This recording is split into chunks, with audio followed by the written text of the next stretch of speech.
Buen día a todos nuestros alumnos universitarios y miembros de la comunidad jurídica de este estado de Jalisco. Este conversatorio que realizamos con el doctor Damián Campos, que es juez del primer distrito en materia penal y que nos va a permitir a nuestros alumnos encontrar un importante instrumento que servirá como directriz para entender la importancia de las medidas cautelares y sobre todo sus elementos o los elementos esenciales en una exposición clara, precisa del tema que hoy nos ocupa. Y qué mejor que un especialista en este ramo. El ponente doctor Damián Campos realiza un análisis doctrinal teórico-práctico en el sistema acusatorio sobre la interpretación sistémica de las normas involucradas. Porque hay que decirlo, queridos estudiantes, un régimen democrático que presuma de serlo se basa en la soberanía popular, en la división de poderes y el respeto a los derechos fundamentales. Este sistema democrático limita a través del derecho los abusos del poder, pero también en contraposición la garantía de libertades y debe otorgar seguridad en la integridad física, moral y patrimonial. Y sobre todo, esto implica que la libertad de los individuos no es absoluta, sino limitada por las libertades de otros, por los derechos de terceros y por el orden público establecido. En el proceso penal acusatorio el imputado ocupa siempre una posición adversa y muchas veces despreciable por el simple hecho de ser señalado, ya que el imputado es siempre señalado como posible responsable. Esto es muy importante señalarlo. Esto es que un ciudadano, por el simple hecho de señalar a una persona como sospechosa, genera automáticamente un recelo social ante un individuo y es muy raro que alguien de la sociedad lo tenga como inocente. Siempre que aparece una noticia periodística sobre un sospechoso o imputado acerca de una simple detención policial, el ciudadano tiende sistemáticamente a dar por cierta la información y a tener, no como sospechoso, sino como directamente culpable a esa persona. El ser humano tiende a creer cualquier rumor negativo sobre la persona. Desgraciadamente, se ha llegado a las acciones reprochables de miembros de la sociedad que al fallar las autoridades existe una desesperación que se representa en venganza y asesinatos de presuntos culpables que no han sido juzgados. Por eso es muy importante la plática que nos imparte el señor juez el día de hoy. Porque aparte de ser juez, es miembro activo como profesor del Departamento de Derecho Público. Por eso es importante siempre buscar lo razonable en el proceso, en la investigación, así como la valoración probatoria y sobre todo la argumentación. Además, los estándares probatorios en lugar de la simple noticia mediática o la manipulación informática en las redes sociales, sin tomar en cuenta estos argumentos. Los legisladores, desgraciadamente, han establecido y vulnerado las partes más significativas del sistema acusatorio, lo que amenaza con desactivarlo totalmente. Existen voces que pretenden plantear un falso debate entre el respeto a los derechos humanos y el combate a la delincuencia. Afirman que a mayor garantismo penal corresponde menor protección al orden público, lo que es falso, es totalmente falso y ya el señor juez lo podrá ampliar. Lo que es totalmente rebatible o como un asunto de tensión entre el derecho de las víctimas y el delincuente. En esta lógica, sostiene que la prisión preventiva, uno de los puntos que trae más debate es este punto que es la prisión preventiva, oficiosa sobre todo. Es necesario para la seguridad en las calles, para evitar que los delincuentes las invadan con motivo de la entrada en vigor del sistema penal y que sin ella persistirá la impunidad. Ojo con esto. Otro de las grandes descalificaciones que tenemos es hacia los jueces, porque se les acusa de que tenemos un sistema totalmente impune. Esa llamada puerta giratoria, que no lo es tanto, porque el juez está obligado a aplicar la norma, y ya no lo dice el artículo 155, que el ponente hará su exposición en este punto. Y yo quisiera dejarlos con el doctor Damián Campos, no sin antes plantear algunas preguntas detonantes que se van a ir respondiendo conforme su intervención. Por ejemplo, ¿qué es una medida cautelar? ¿Cuáles son? ¿Cuándo se imponen? ¿Cómo se imponen? Esto es importante. ¿Cómo se solicitan y quién la solicita? ¿Qué es la prisión preventiva oficiosa? Ya lo decíamos. Y la presunción de inocencia, que debemos de tomarla en cuenta en este caso. No quiero seguir en esta exposición sin antes agradecerles a todos ustedes su participación y sobre todo a nuestro ponente, que lo dejo en el uso de la voz. Bienvenido sea usted, señor doctor Damián Campos. Querido amigo Alfonso, no sé si se escuche bien la voz. Totalmente. Muchas gracias, querido amigo. Agradezco mucho tu invitación. Para mí es un gusto siempre compartir la academia contigo. Como jefe del departamento donde me encuentro, para mí es un gusto, siempre es un honor hacer cualquier tipo de plática, reunión, en torno a algo que realmente es muy actual. Estaba harto tomando nota de lo que tú me decías, porque hablabas acerca de alguien que es sospechoso, en donde se supone que con un sistema actual desaparece el sospechosismo. Ahorita voy a hablar de ese barbarismo, pero que finalmente ha sido utilizado. Hablabas acerca de una presunción de inocencia. El artículo 13 del Código Nacional, en efecto, habla de una presunción de inocencia. No puedes hablar, no podemos referirnos a un presunto culpable, precisamente porque en contraposición tenemos la presunción de inocencia como un principio procesal contemplado en el Código Nacional. Eso es muy importante. Y algo que me gustó mucho de lo que comentabas acerca de la valoración de la prueba, es decir, ese estándar demostrativo. Hace unos días, estando en una plática jurídica, yo empecé a hablar acerca de la lógica y dije, es que de acuerdo a la lógica, jurídicamente se debe de hacer esto. Y dijo un abogado, no, yo no quiero saber lógica, yo lo que quiero saber es derecho, lo que la ley dice. Y creo que no sabía lo que estaba diciendo este abogado, porque en efecto tenemos no solamente el marco constitucional, sino también el marco legal, es decir, el Código Nacional de Procedimientos Penales, que utiliza la lógica como un punto de referencia para ser valorado los datos de prueba y las pruebas mismas. Por lo tanto, en cuanto a la valoración de la prueba, tenemos que tomar en consideración todo este escenario, porque también hablas tú de la puerta giratoria. Ahorita entro en materia, pero algo muy importante. Hace un par de semanas tenía un detenido y me dice la fiscalía, dice, entró hace 3 meses por esta causa, hace un mes por esta otra.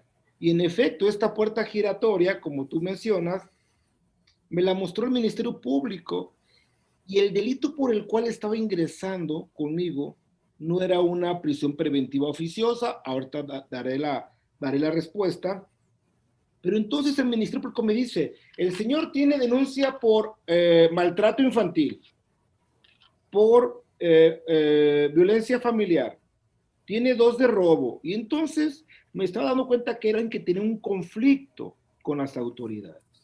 ¿Qué hice?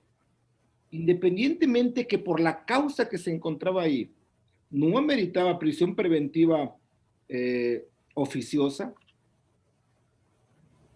de una mala fortuna y de que a alguien se le impute un hecho que no cometió.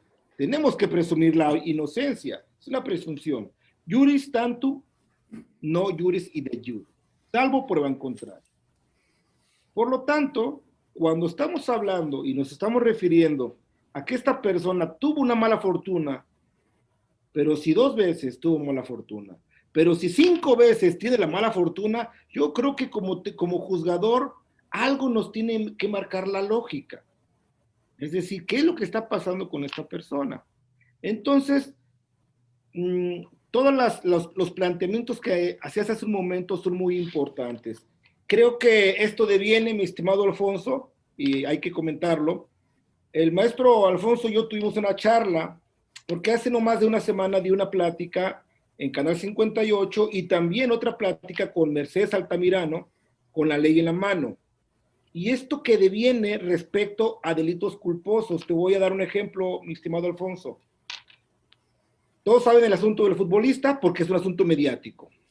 Ese es un principal problema que los abogados y los jueces lamentablemente estamos cayendo en esa provocación. Algunos están cayendo en esa provocación. ¿Por qué? Hace no menos de un mes, aquí por las plazas Outlet, estoy hablando en Tlajomulco, hay una conducción de un vehículo automotor que impacta a otro, y de ese vehículo impactado muere el padre, muere un niño de 9 años, el hermano del conductor, 2 niñas están en estado de coma, y la señora se quedó viuda, pierde un hijo, sus niñas no responden, y esto hace menos de un mes. Dime qué parte de la sociedad tiene conocimiento de esto. Nadie. A nadie le importa porque no es famoso la persona. Y la persona está en libertad. La persona que cometió esto, que iba en estado de ebriedad, es un asunto que está documentado en un juzgado de este distrito. Y si me dices, ¿quién lo conoce? Nadie lo conoce porque el chofer ni es futbolista, ni tiene para pagar los millones que le puedan pedir, ni tampoco trabaja de actor. Es decir, no es alguien conocido y a la gente no le importa. La gente no le importa la justicia, ojalá le importara. A la gente lo que le interesa es ver hasta dónde pueden enaltecer la pasión, y aquí es donde violan. Esto es como un preámbulo nada más. Es aquí donde violan los principios elementales en materia de justicia. La independencia, la objetividad y la imparcialidad deben de ser el tronco común en cada uno de los juzgadores. Pero ¿cómo es que la independencia llega a torcer, y permítame el comentario, la función jurisdiccional?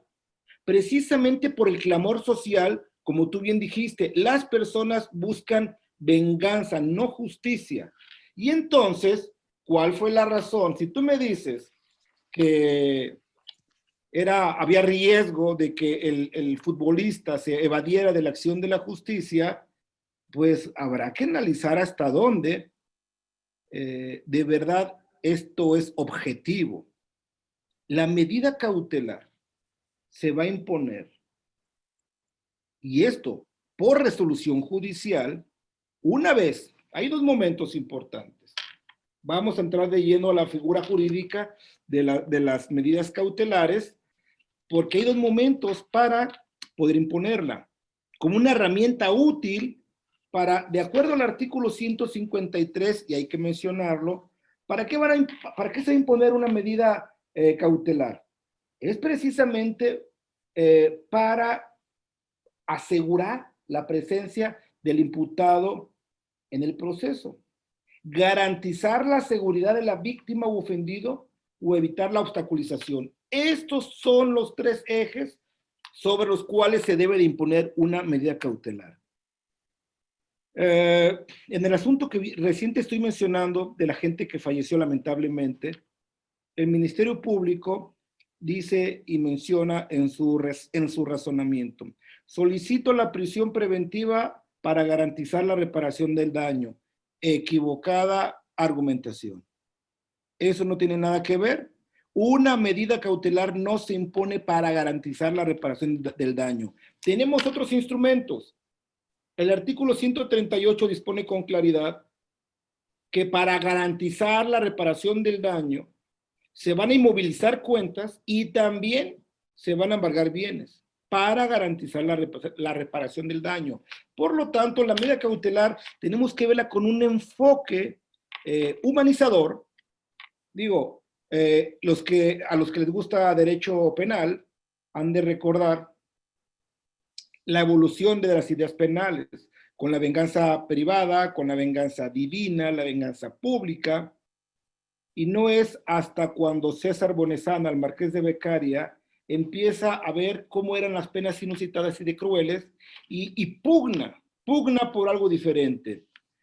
Yo de pronto, cuando estaba en el sistema tradicional como juzgador, yo veía cómo en el derecho anglosajón, un homicidio, alguien que era señalado como probable responsable de un homicidio, estaba en libertad, lo cual era inconcebible para la mente del mexicano, porque un homicidio doloso, evidentemente esto lo que representaba era algo importante. Un homicidio doloso, enfrentas en prisión el proceso. Es así, pero en Estados Unidos no. Lo que pasa es que en Estados Unidos ponían fianzas tan elevadas que no se podían pagar. Pero cuando veías casos emblemáticos de artistas, de deportistas famosos, que O.J. Simpson. enfrentó el proceso en libertad. Entonces, ¿por qué? Porque no lo permitía. Ahora, ¿qué es lo que pasa con las medidas cautelares? Aquí hay una cuestión muy importante, porque esa es una relación muy interesante, Alfonso, acerca de la presunción de inocencia consagrada como principio. El artículo 20 de la Constitución te lo menciona dentro de los derechos, pero ya traspolado al Código Nacional viene en la categoría de principios. Hay 5 principios rectores y hay 5 principios procesales. El artículo 13 nos habla precisamente de la presunción de inocencia. Y la descripción de este artículo es que toda persona se presume inocente y será tratada como tal. Ahora, aquí tenemos que hacer un paréntesis por lo siguiente. Si ya dijimos que la medida cautelar se va a imponer para garantizar la presencia del imputado al proceso, para garantizar la seguridad de la víctima y que el procedimiento no quede obstaculizado, estos son los 3 ejes. Lo más importante es que cuando alguien va a enfrentar una pena de 30 años de prisión, 40 años de prisión, difícilmente va a atender el llamado. Es decir, el artículo 141 del Código Nacional dispone con claridad formas de conducción del imputado al proceso. Cítalo. No acude. Hazlo comparecer. Orden de comparecencia con la fuerza pública. Evade la comparecencia, entonces decreta una orden de aprehensión. Pero si tú quieres imputarle un delito a alguien que le están acusando o lo están imputando por un secuestro, que eventualmente la pena mínima serán 40 años de prisión, desaparición forzada. ¿Hasta dónde o de qué forma los haces comparecer? Un homicidio calificado, 20 años de prisión. Entonces, ¿a qué se refiere? Y esto tenemos que partir de esta base constitucional. El artículo 19 nos marca cuáles son, y me refiero a la Constitución, nos marca cuáles son los casos hipotéticos donde procede una prisión preventiva oficiosa. Es decir, el artículo 73 hay que bajar toda la información para tener las fuentes del derecho como deben de ser adecuadas oportunamente. El artículo 73 del Código Nacional corrijo, el 73 de la Constitución Política viene cuáles son las facultades del Congreso de la Unión. Ahora, si por un lado el Código Nacional de Procedimientos Penales no hace otra cosa, hablando de las medidas cautelares de prisión preventiva oficiosa, establecer con claridad en qué casos se va a poder llevar a cabo un proceso en prisión. Te voy a dar dos ejemplos que creo que seguramente te van a llamar la atención, mi estimado Alfonso. Unas lesiones tardan más de 15 días y no ponen en peligro la vida. Alguien tiene una pelea, una riña, una navaja y logra lacerar la piel y afecta dermis y epidermis, pero no afecta ningún órgano vital. Las lesiones en un brazo van a tardar más de 15 días, pero no ponen en peligro la vida. ¿Qué te dispone el artículo 19 constitucional?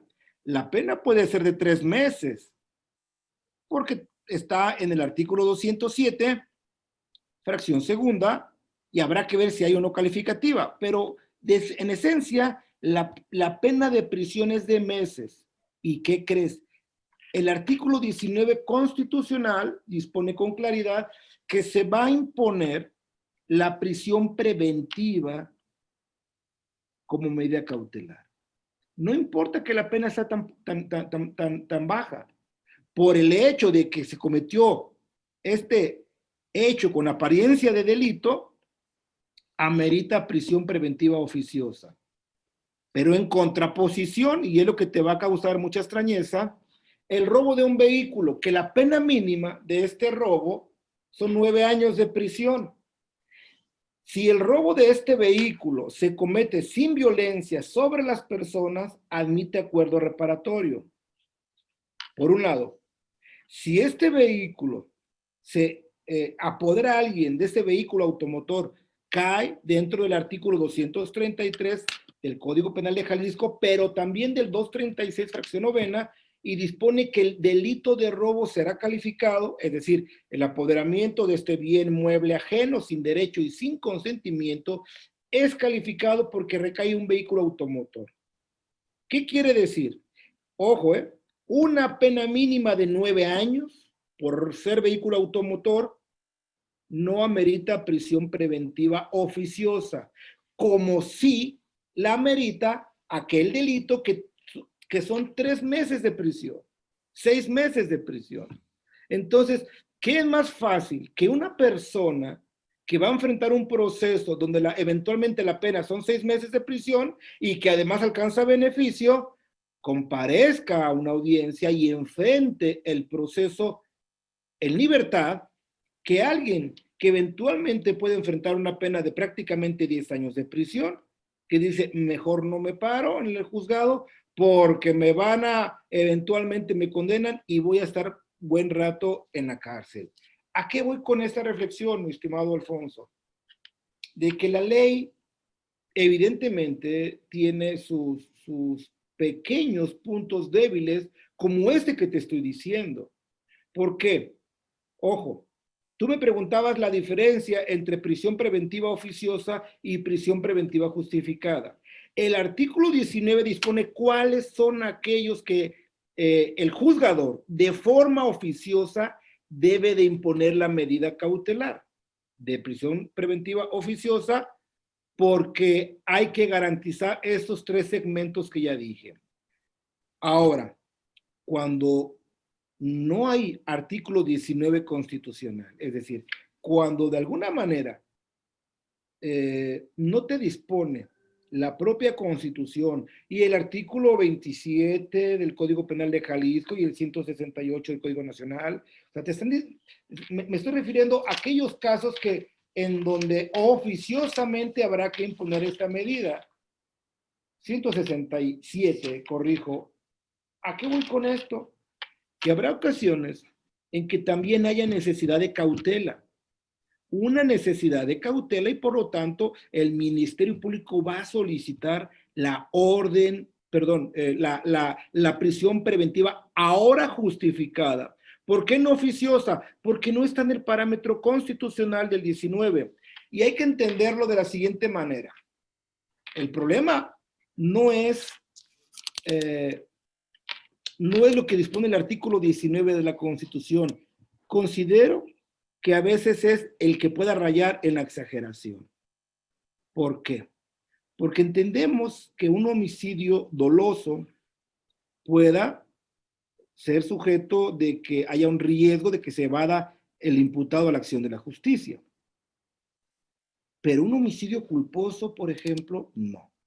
¿Qué marca el artículo 18 constitucional? Secuestros, trata de personas, desapariciones forzadas, abuso sexual infantil, que en este caso sería violación sexual, y todos aquellos que atenten contra valores fundamentales del ser humano, y en donde incluso las penas, precisamente por eso, son elevadas.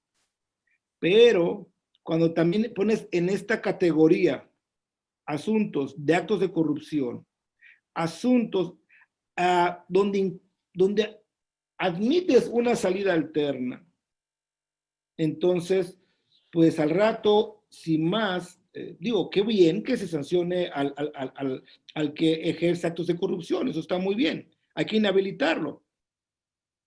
Pero contra estos o contra la gente que comete un delito no de bagatela, no de peccata minuta, sin embargo, donde las penas no son altas, tienes que hacer esta consideración. Por eso, si te fijas, te puse en la balanza qué es más riesgoso. Lesiones, tarda más de 15 días y la pena es meses. ¿Qué es más riesgoso para el Estado, para el juez, para la norma? ¿Quién evade la acción de la justicia más fácil? El que va a enfrentar una sentencia de 9 años por robo calificado de vehículo o alguien que tiene lesiones, cuando la fórmula debería de ser inversa.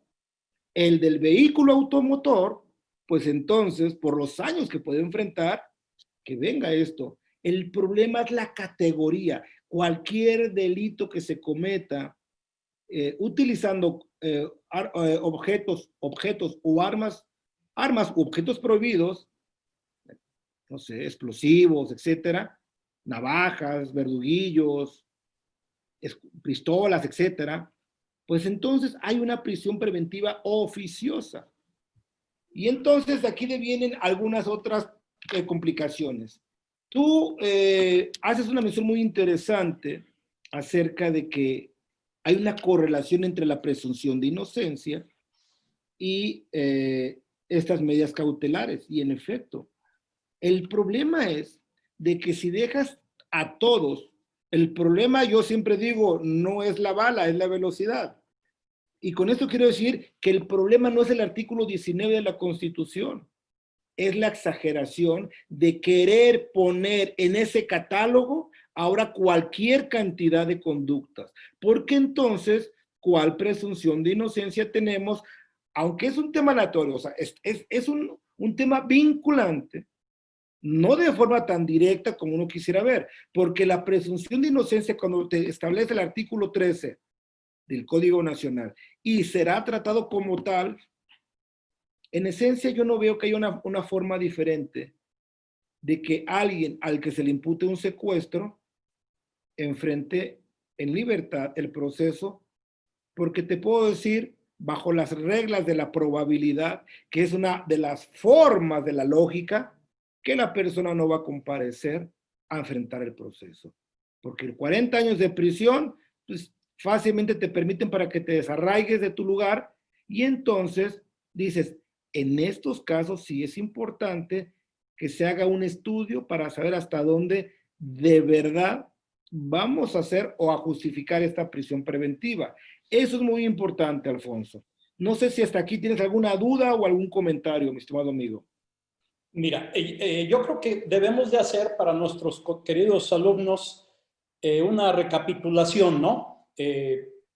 Muy académica de, en este caso, señalar lo que tú ya señalas, lo que tú ya dijiste, que es una medida cautelar y lo explicaste magistralmente, que son las medidas restrictivas o privativas de libertad personal o de disposición patrimonial, de las dos, que decreta un tribunal o un juzgado o un juez, como el caso tuyo, como juez de control, con la competencia penal, a solicitud de la parte interesada y siempre que concurran los fundamentos, hay que decirlo, que justifiquen su aplicación. Porque pareciera que todo el mundo se quiere ir a la prisión preventiva, siendo que es la última que nos establece el propio código. Y ya en el sistema, lo señalaste correctamente, en el sistema inquisitivo mixto, uno de los grandes problemas fue aquel término medio aritmético que se establecía para que un procesado fuera puesto en libertad o que viera su proceso en libertad y que posteriormente lo que hicieron los legisladores es subir las penas, ¿no? Y al final de cuentas, casi la mayoría de delitos estaba en ese supuesto y hubo un exceso y justamente nos lo señalaron de manera internacional la Corte Interamericana y entre muchos otros, ¿no? Cuando México había establecido este tipo de acuerdos internacionales para ese respeto a la presunción de inocencia y que no se señalara lo que el propio ministro de la Corte señaló que era una sentencia, era un castigo sin sentencia, ¿no? Entonces, en este caso, ese trío, esa triada que tú señalaste de las medidas cautelares que son impuestas al imputado por algo muy importante. La única finalidad es de asegurar la presencia del imputado en el proceso, en el procedimiento y garantizar que no vaya a sufrir la víctima algún ataque o que pudieran alterar alguna de las pruebas. Esto sí es muy importante, sobre todo académicamente, que los establezcamos. Hay algunos cuestionamientos que me gustaría que lo ampliaras porque son nuestro auditorio en su gran mayoría son alumnos que están aprendiendo el derecho, más que el procedimiento que se hacen ya en los juzgados, sino la cuestión básica. Les estamos dando prácticamente las bases del sistema penal acusatorio y me gustaría que reiteraras quién solicita las medidas cautelares, ante quién solicitan. Bueno, lo tenemos enfrente, pero me gustaría que lo señalaras en toda la extensión. Y sobre todo, cuando se establecen también la revisión y por qué de estas medidas cautelares, estimado señor juez. Claro que sí.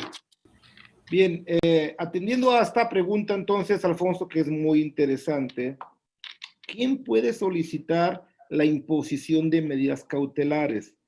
Es muy importante no olvidar el artículo 105 del Código Nacional respecto a quiénes son sujetos y quiénes de estos sujetos son parte del procedimiento penal. ¿Por qué? Porque no solamente el Ministerio Público puede pedir las medidas cautelares, también las puede pedir la víctima u ofendido, entendiendo que la víctima tiene una categoría atento a lo que dispone la Ley General de Víctimas, de que hay tres tipos de víctimas: directas, indirectas y potenciales. Y los ofendidos es una categoría especial, pero si entendemos que las víctimas solamente son personas físicas, no podemos hablar, desde luego, que víctima es una persona jurídica. Es entonces una persona jurídica la ofendida, en esencia. Bien, si el Ministerio Público no pide la prisión preventiva, bueno, ahora la está pidiendo la víctima, sí puede. El tema es la justificación. Por lo siguiente, el artículo 21 constitucional dispone con claridad quién ostenta este monopolio del ejercicio de la acción penal. Claro, siempre y cuando ya no se trate de acciones penales privadas, que es otro tema. Pero el que sigue con esta investidura de la investigación de los delitos y el sistema es acusatorio porque la carga de la prueba es del Ministerio Público. Por lo tanto, ¿qué papel juega la víctima? Muy importante, porque si la medida cautelar no la pide el Ministerio Público, también la puede pedir, insisto, la víctima u ofendido. Ahora, ¿en qué momento? Hay dos momentos, Alfonso. Los que litigan penal, los que conocen la materia penal y que conocen la audiencia, hay mucho tipo de audiencias en materia penal, pero la audiencia para formular imputación, ya sea porque lo cites y acuda, ya sea porque lo cites, no acude y entonces deviene una orden de comparecencia y se evade. Ya sea porque se citó, no fue, se decreta orden de comparecencia, se evade y se decrete una orden de aprehensión y entonces la policía investigadora lleva a la persona ante la presencia del juez para formular imputación. Y aquí abrimos dos abanicos o un abanico con dos posibilidades. ¿Por qué? Porque de acuerdo al procedimiento o al proceso con mayor propiedad, una vez que se formula la imputación, se le va a preguntar a la persona, después de que la fiscalía solicite la vinculación a proceso, si quiere el imputado que en ese momento se resuelva su situación jurídica o que amplíe por 72 o 144 horas. ¿Por qué hago esta mención? Porque entonces, si la persona toma la decisión que en ese momento se resuelva su situación jurídica, no entras al estudio de la medida cautelar hasta que el juez no emita una resolución de auto de vinculación a proceso donde se vincule a la persona. Ya lo vinculaste, entramos al análisis de las medidas cautelares. ¿Cuál es el otro momento? Si la persona decide ampliar el plazo constitucional 72 o 144 horas, queda claro que no, en ese día no se va a resolver la situación jurídica por la ampliación constitucional. ¿Qué hay que hacer? Una vez ampliado, entonces, el Ministerio Público le tiene que solicitar al juez que entre al análisis de las medidas cautelares, porque no puedes terminar a la audiencia si le imputas un homicidio doloso, no puedes suponer que termina la audiencia y cada quien para su casa. ¿Por qué? Porque esta persona ahí o existe, de acuerdo a la intención del legislador, un alto riesgo de que se vada de la acción de la justicia. Si pide la ampliación, el juez dice, vamos a continuar con esta audiencia en 3 o en 6 días en promedio por los plazos ampliados y la persona bien puede no acudir de nueva cuenta. La orden de aprehensión, y eso es muy importante destacarlo, no es para que la persona esté privada de la libertad. Hay que entender esto porque es un punto diametralmente opuesto a lo que pasaba anteriormente en el sistema tradicional, como le denominamos. La orden de aprehensión solamente es una forma de conducción del imputado al proceso. Decreto una orden de aprehensión, llévalo con el juez. Y ya, si el juez quiere que se quede, o el Ministerio Público quiere que se quede, pues no el juez es sujeto y no es parte, él va a atender lo que dice sí la Constitución, pero también con petición de las partes. Entonces, lo que estoy diciendo que hay dos momentos. Si amplías o no amplías. Si amplías el plazo constitucional, en ese momento resuelves medidas cautelares. Si no amplías y en ese momento se resuelve, no entras a la medida cautelar por un sentido práctico. ¿Por qué se imputa? ¿Por qué se pide la vinculación? Y si quieres que resuelvas ese mismo día la situación, ¿para qué entras al debate el mismo día de medidas cautelares? Si eventualmente ante una auto de no vinculación a proceso va a alcanzar la libertad, sería ocioso. Por eso, con claridad, el artículo 154 te dispone cuando concurran las siguientes circunstancias. Y las circunstancias son de tiempo, Alfonso, son de tiempo. ¿En qué momento?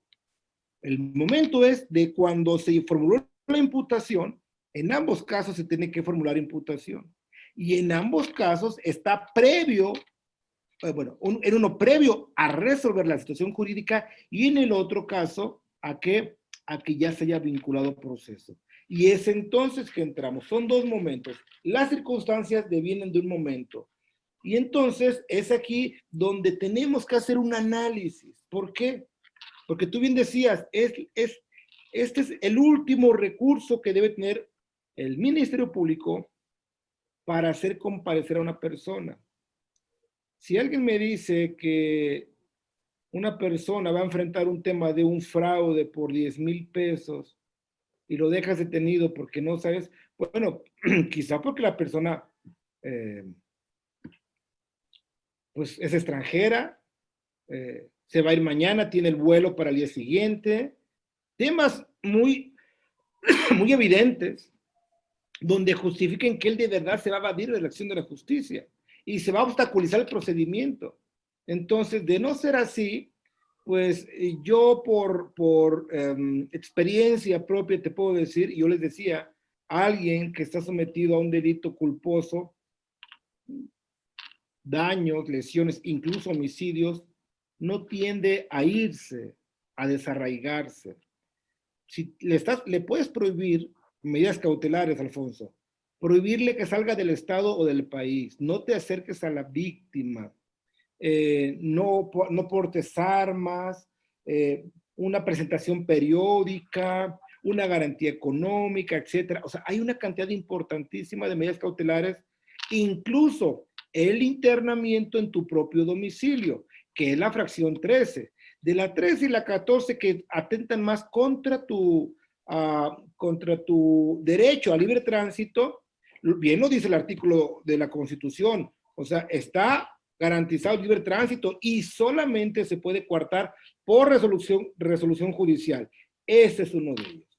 El juez te va a decir, no puedes salir de Jalisco, es más, no puedes salir de la zona metropolitana porque si sales, entonces estás violando esta imposición. Es lo que tú me preguntas, en qué momentos y quiénes lo pueden pedir. Ahora, otra cosa que debemos de saber de medidas cautelares es, también esto es importante saberlo, la variación, Alfonso. Dispone la ley que cuando han variado las condiciones de manera objetiva, se puede pedir una revisión.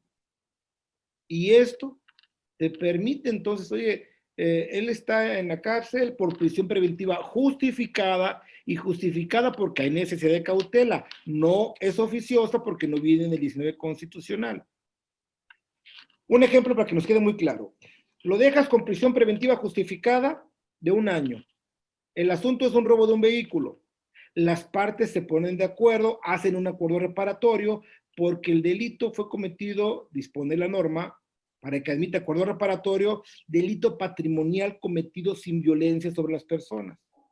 Si la víctima ya perdonó al imputado y ya se reparó el daño, los dos van ante la autoridad para efecto de llegar y ratificar ese acuerdo que admite una salida alterna. Evidentemente han variado las condiciones de manera objetiva y en ese momento no solamente das por terminado el proceso, sino que también evidentemente levantas la medida cautelar de prisión preventiva. No sé si esto queda claro, mi estimado amigo Alfonso. Sí, claro, por supuesto. Por otro lado, sabemos que alguien administra las medidas cautelares. Esta famosa SUMECAS, o la Unidad de Medidas Cautelares, nos gustaría que nos señalaras cuál es la atribución que tienen esta unidad de medidas cautelares, que funciona de distinta manera en ciertas partes de la República.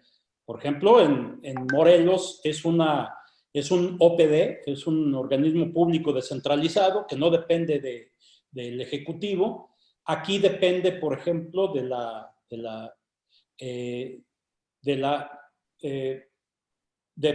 medidas cautelares dependen del sistema penitenciario.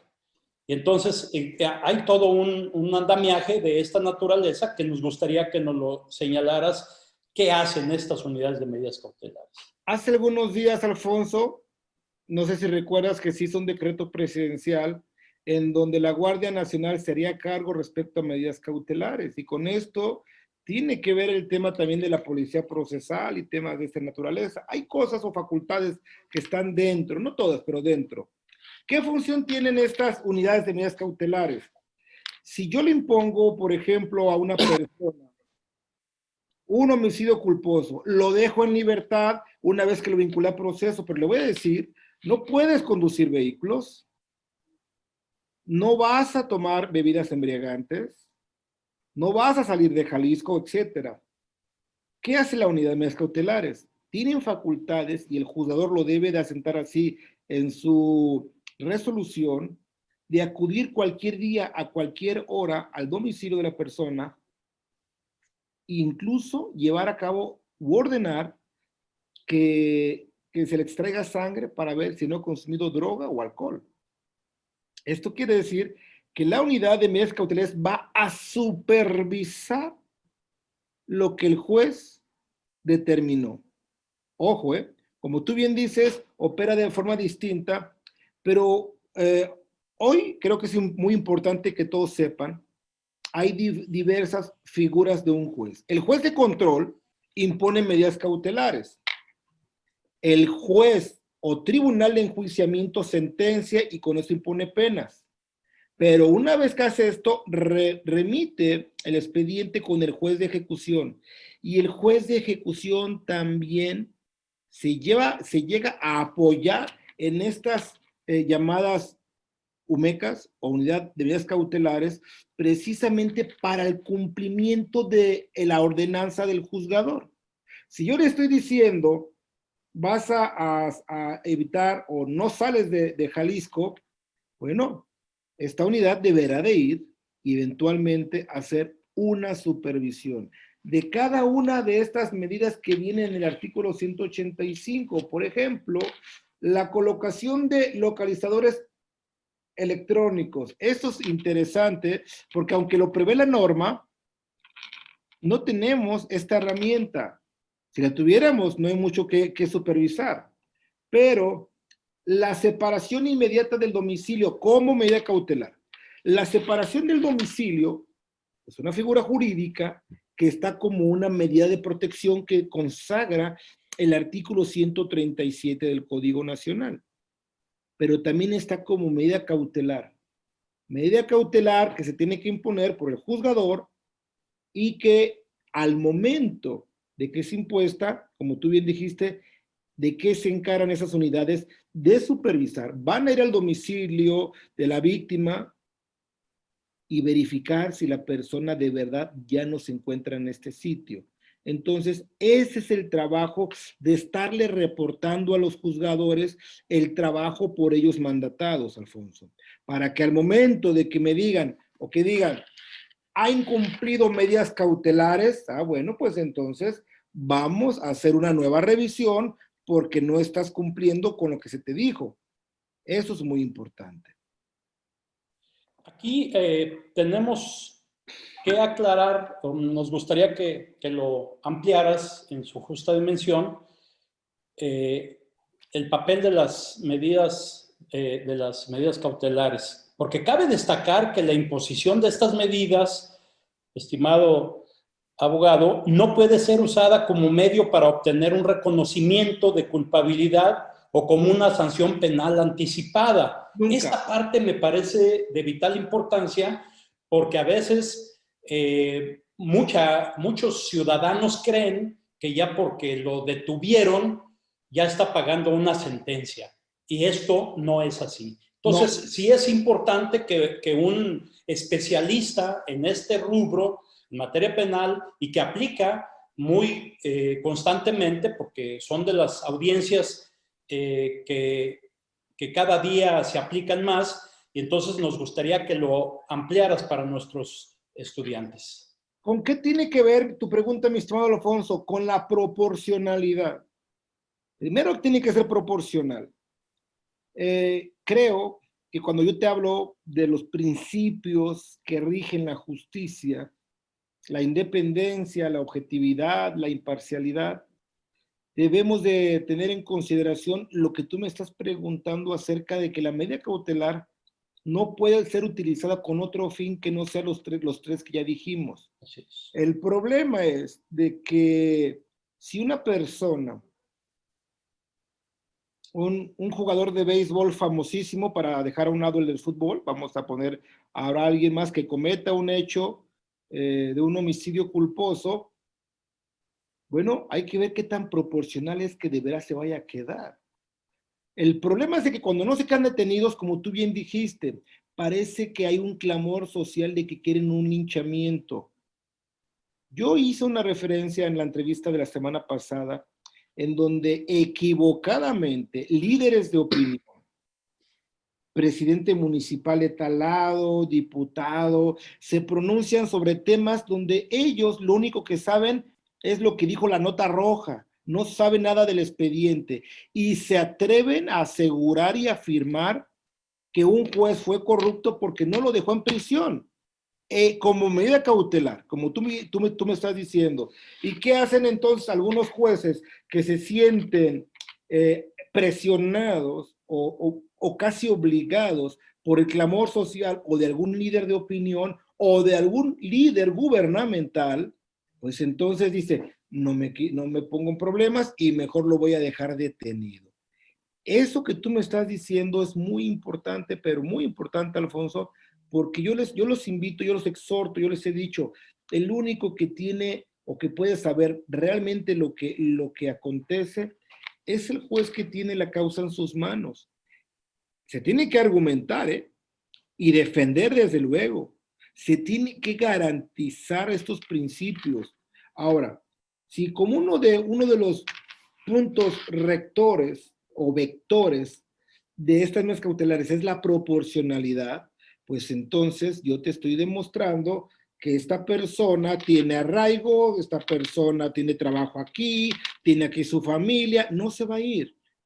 Y si no se va a ir, no tienes por qué dejarla en prisión. Lo que tú me decías de ese clamor social es donde realmente tenemos que hacer un paréntesis. Ahora, el problema luego viene con otra cosa que tú dijiste, Alfonso, la argumentación.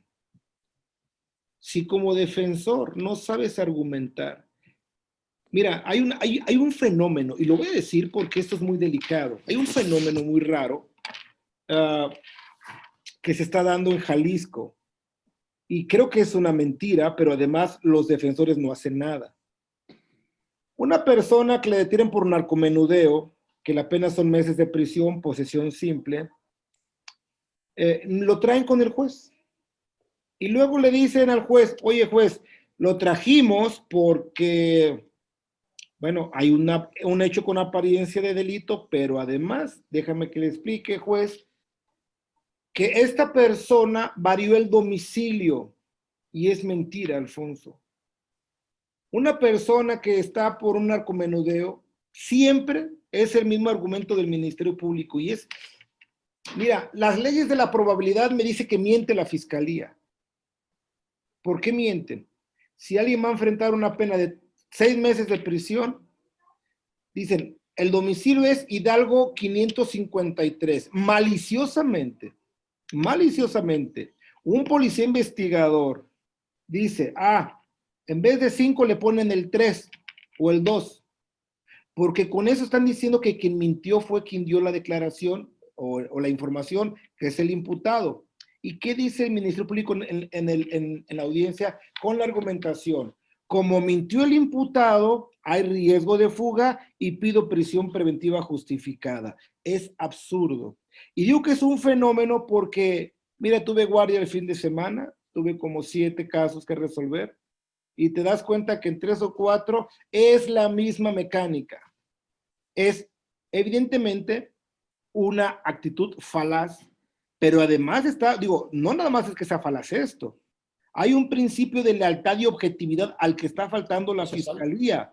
Y el problema es que los defensores no hacen nada al respecto, porque el día que denuncien al Ministerio Público o a los policías investigadores que están levantando actuaciones falsas, ese día se va a acabar ese mal hábito que tienen de estar modificando Juan López López o Juan López Pérez. Él dijo que se llamaba de dos nombres y entonces está variando el nombre o está variando el domicilio y por ello, y luego dice, fuimos al domicilio y no, nadie lo conoce. Y puros informes que yo cuando les pregunto, a ver, señor, ¿quién eres? Pues soy Juan López López. ¿A qué te dedicas? Soy mecánico. ¿Cuánto tiempo tienes en tu taller mecánico? Toda la vida, juez. Yo aquí, de ahí no me muevo para nada. Ahí pueden ir y le van a decir que ahí estoy todo el tiempo. Muy bien. ¿Y cuántos hijos tienes? Tengo 5 hijos. Van a la primaria, a la secundaria y esto. ¿Tú crees que no tiene arraigo ese mecánico? Y la fiscalía miente deliberadamente diciendo que él varió su domicilio o que varió el lugar donde se encontraba. Y por eso a riesgo de que se vaya a evadir y me pide prisión preventiva justificada. Cuando es prisión preventiva oficiosa no hay problema, Alfonso. El problema es que cuando la fiscalía pretende fincar o sustentar una prisión preventiva justificada, esté tergiversando los datos con complacencia de muchos ministerios públicos, porque yo nada más veo la cara de las personas que tengo enfrente, como diciendo, yo nunca varía el nombre, yo nunca varía el domicilio, todo lo que dicen que esto no pasó. Si no lo menciona la defensa, y muchas veces dice la defensa, alcanza una salida alterna, mañana pasado hacemos, sí, pero el acto irregular ya se cometió, porque yo, gracias al principio de inmediación que tenemos en ese sistema, te das cuenta de las personas que llegan a querer sorprenderte, y en ocasiones lo hace, y si le preguntas a los juzgadores, más de uno ordena que se abran carpetas de investigación, pero ¿qué crees? ¿Cómo van a abrir una carpeta si finalmente pues estás diciendo que le estás reprochando el mal actuar a la misma casa que está fiscalizando o que está investigando un delito y no lo van a hacer? Y si lo mandas a visitaduría, pues es la propia casa. Entonces, este es un tema delicado. Lo que yo te planteo ahorita como un fenómeno es precisamente porque hay una cantidad importante de actuaciones donde en un narcomenudeo, posesión simple, la pena es muy pequeña, son de meses de prisión, y el MP dice que enfrente el proceso en la cárcel porque varió el domicilio. Y le preguntas dónde vives y te saca la credencial, vivo en tal lugar, señor juez, tengo toda la vida viviendo ahí, y en la esquina viven mis padres, y en la otra esquina viven mis abuelos, y toda la gente me conoce, y la fiscalía tiene otros reportes. ¿Cómo le haces?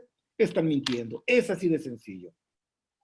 Esta parte me parece muy importante porque justamente el papel de los defensores cuando participan en una audiencia de esta naturaleza y de varias, porque también hay las detenciones ilegales.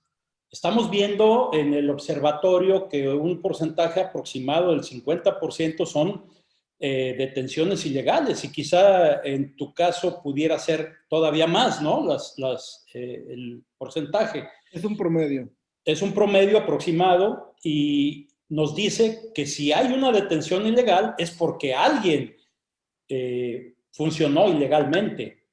Y los abogados en este caso nunca se van y se quejan del actuar de la policía o del Ministerio Público, que justamente andan armando un caso sin argumentos válidos, sino con falacias muy marcadas y que definitivamente mientras los defensores o los representantes legales no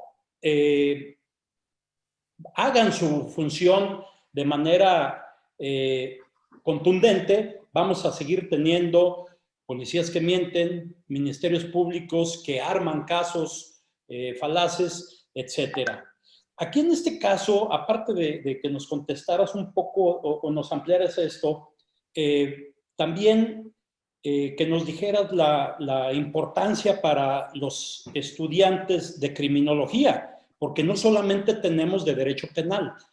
Tengo pues, el honor también de ser profesor en criminología en esta materia.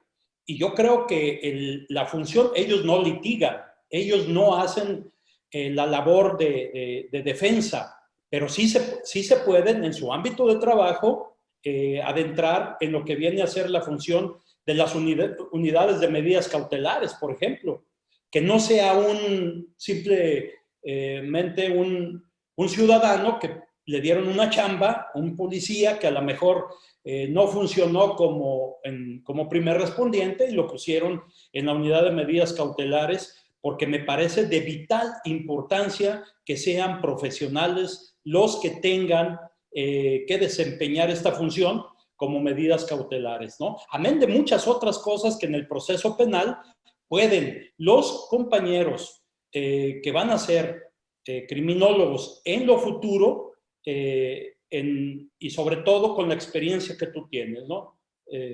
Nos gustaría que lo ampliaras. Tocas un tema muy importante porque tiene que ver con perfiles. Con perfiles, obviamente, de supervisores, de policías, de sujetos. Mira, rápidamente, un perito, por ejemplo, el Instituto Jalisciense de Ciencias Forenses, aquí en Jalisco, y que tiene una planta de diestros muy importante, ellos no están contemplados como sujetos ni como partes de acuerdo al Código Nacional. Pero lo que tú me estás diciendo de la carrera o de las materias de criminología, de criminalística, etcétera, entendiendo que hoy esta fusión de estas dos, la criminalística, es decir, el cómo delinquió la persona, tiene que ver con un perfil claro, muy importante, no solamente para descubrir cómo se cometió el delito. Ahora, aquí cómo entra la criminología, por lo que me estás tú platicando. Es importante saber por qué delinquió la persona.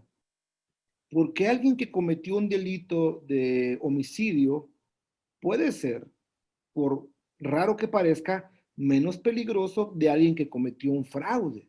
¿Por qué? Porque hay gente que comete delitos de improviso, se quedan cegados ante un momento, etcétera. Los criminólogos o los criminalistas, que es diferente, recordemos que el criminólogo, la criminología, de acuerdo a la esencia de la materia, ¿por qué delinquió la persona? No cómo, ¿por qué? César Lombroso tenía sus razones para decir que cuando una persona con un cráneo, con una nariz, etcétera, bueno, pues todo esto provocaba, porque decía que el ser delincuente era un ser atávico y ya presuponía que por el físico o lo genético la persona era proclive a delinquir. Si embonas esto con, por ejemplo, con Enrico Ferri, acerca de la cohesión social como un factor determinante para delinquir, eso lo tienen que saber tus alumnos que me estás mencionando, y que evidentemente cuando se hace lo que tú me estás diciendo, y aquí aterrizó la idea, una supervisión de medidas cautelares, hay gente que todavía puede rehacer su vida, hay gente que todavía entiende razones y que es importante hablar con ellos.